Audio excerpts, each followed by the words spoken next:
I am the keeper of these halls, the unseen shadow of Vytautas Academy. My broom whispers across the floors, clearing away the day's debris, but some stains linger, secrets that cling to the walls like damp rot. For years, I've watched the students come and go, their lives a fleeting dance of joy and sorrow. But lately, something darker has taken root, a sin that festers in the quiet hours after dusk. It started with the history teacher, Mr. Varnars. He was young, with sharp features and a voice that wove stories like spells. The students hung on his every word, tales of warriors, gods, and forgotten times. He had a way of making you feel seen, special, and they loved him for it. But one girl, Egle, caught his eye more than the rest. She was new, quiet, with a fragility that seemed to call to him. I noticed it early, the way his gaze lingered, the way his smile softened when she spoke. At first, it was innocent enough. He'd keep her after class, praising her work, offering extra help. She'd blush, her eyes bright with something like hope. Egle was an easy target, parents too busy to notice her, a heart bruised by years of being invisible. He saw that, and he used it.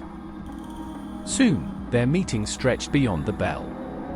I'd be sweeping the corridors, the school hollow and still, when I'd hear them, soft voices slipping from his classroom, a laugh, the shuffle of books. I'd pause, my hands tight on the broom, but I didn't interfere. Not then. The change in her was slow but clear. She bloomed under his attention, her steps lighter, her voice bolder. He promised her things, good grades, yes, but more than that. Affection. A place where she mattered. I saw it in the way she looked at him, like he was her savior. But I saw the shadows too, the guilt that crept into her eyes, the way she'd flinch when he stood too close. She knew it was wrong, deep down, but she couldn't pull away. And he reveled in it. One night, as I locked the boiler room, I passed his classroom. The blinds were half drawn, and there they were, him leaning over her desk, his hand brushing her hair, her face tilted up, caught between fear and longing. The air felt thick, heavy with something unclean. I turned away, my stomach twisting. Lust is a hungry thing, and it devours all it touches. Then she arrived, the new girl. She slipped into the school one morning, unnoticed at first, like a breath of cold air. No one spoke her name, but she carried a presence that prickled the skin. She was striking, pale, with eyes that cut through you, sharp and knowing. The students whispered about her, drawn yet wary, but she kept to herself, watching. Always watching. Her presence seemed to bring a faint light, as if she carried the dawn with her, and there was a radiant glow about her, almost otherworldly. I felt her the moment she stepped through the doors.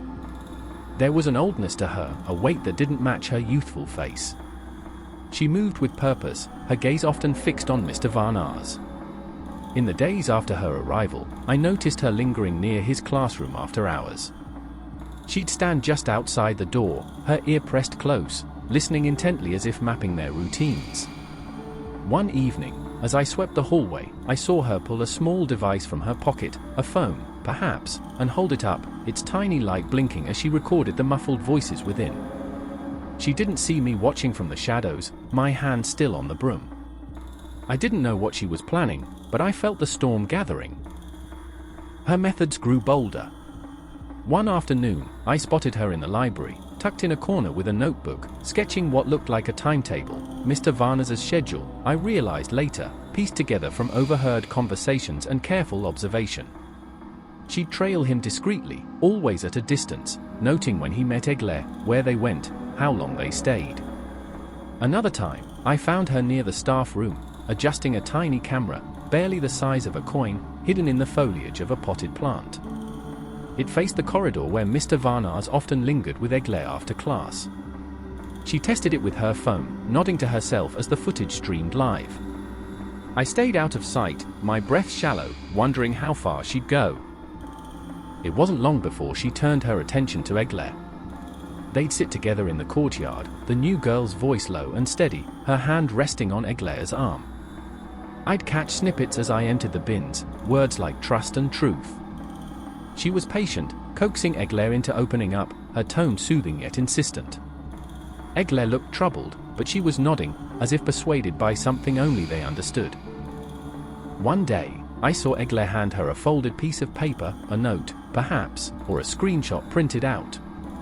Later, while cleaning the trash, I found discarded papers, printouts of messages between Mr. Varnars and Egle. The words were intimate, damning, filled with promises that should never have been made. "You're special to me," he'd written. "No one else understands you like I do." I realized then that the new girl had won Egle's confidence, convincing her to share evidence that would seal the teacher's fate.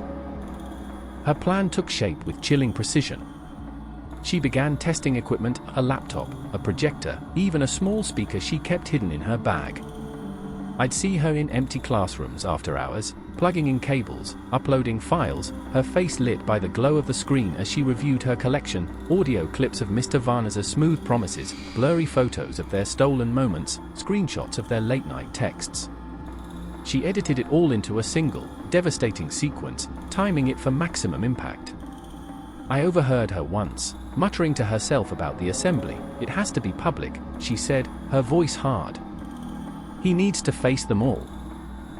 One evening, as I was sweeping the hallway, I felt a sudden chill in the air, as if the temperature had dropped without warning. I looked up and saw her standing at the far end of the corridor, her figure half shrouded in shadow. She wasn't looking at me, but I could feel her awareness, as though she knew I was there. On the floor between us lay a small, intricate charm, a woven thread with a tiny star-shaped bead, glowing faintly in the dim light. I bent to pick it up, and when I straightened, she was gone, leaving only the echo of her presence. I turned the charm over in my hand, recognizing it as an old symbol, one tied to the dawn and the morning star. It was a sign, I realized, meant for me, a silent acknowledgement of my role as the keeper of these halls. I pocketed it, my mind heavy with questions, but I knew better than to seek answers. Some things are better left in the shadows.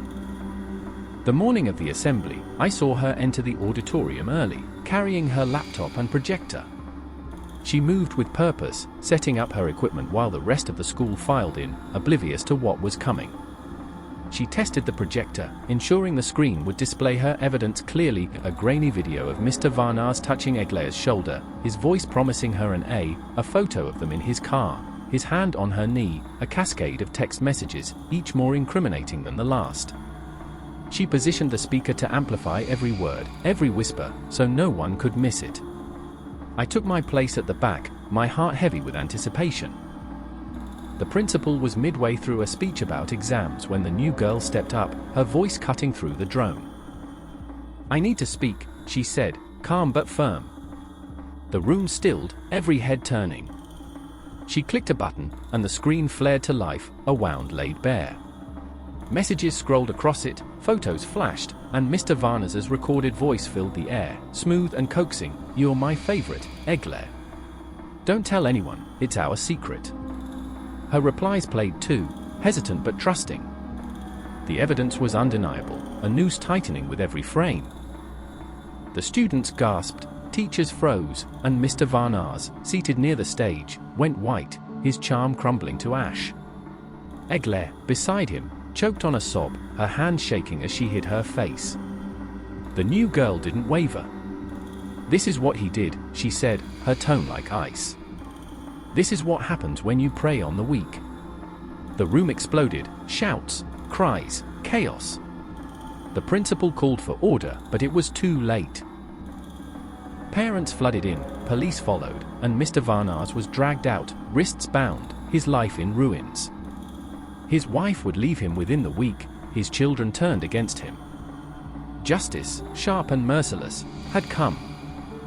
But the students saw it differently. Mr. Varnars had been their favorite, the teacher who breathed life into history, who knew their names and made them feel seen. To them, his arrest wasn't justice, it was a betrayal, and they pinned the blame on Egle. They whispered that she had seduced him, spinning tales among themselves that painted her as the temptress who lured their beloved teacher into ruin. She wanted him, they sneered in the cafeteria, their eyes slicing through her. She played him for attention. The whispers festered into cruelty by the next day. They called her a whore, the word scrawled in Sharpie across her locker spat at her in the halls as she passed. Groups fell silent when she neared, only to erupt in mocking laughter once she was out of earshot. Her desk bore scratched-in insults, her books vanished, replaced with crumpled notes that read, "You ruined him, slut." Eclair faded under the weight of their accusations. She stopped coming to class regularly, her absence met with smirks and eye rolls from her peers. When she did appear, she was a shadow of herself, her steps faltering, her eyes dull and downcast. The bullying was relentless, a shove in the hallway, a hissed slur as she ate alone in the courtyard. The school tried to intervene, but the damage was done. The scar of Mr. Vanza's disgrace had become her burden, and the students, convinced she'd orchestrated his downfall, made sure she carried it. I'd see her drifting through the halls, a ghost in her own skin, her shoulders hunched as if shielding herself from invisible blows. One night, as I polished the trophy case, I found her in the music room. She sat by the window, staring into the dark, her hands limp in her lap. I opened my mouth to speak, but the words died. What comfort could I offer? She didn't look at me, didn't move. I left her there, the silence heavy between us. The next morning, she was gone. They found her in the woods behind the school, her body still, a rope around her neck. A scrap of paper fluttered nearby, smeared with a single word, "Sorry." The news ripped through the school like a scream, leaving shock and grief in its wake.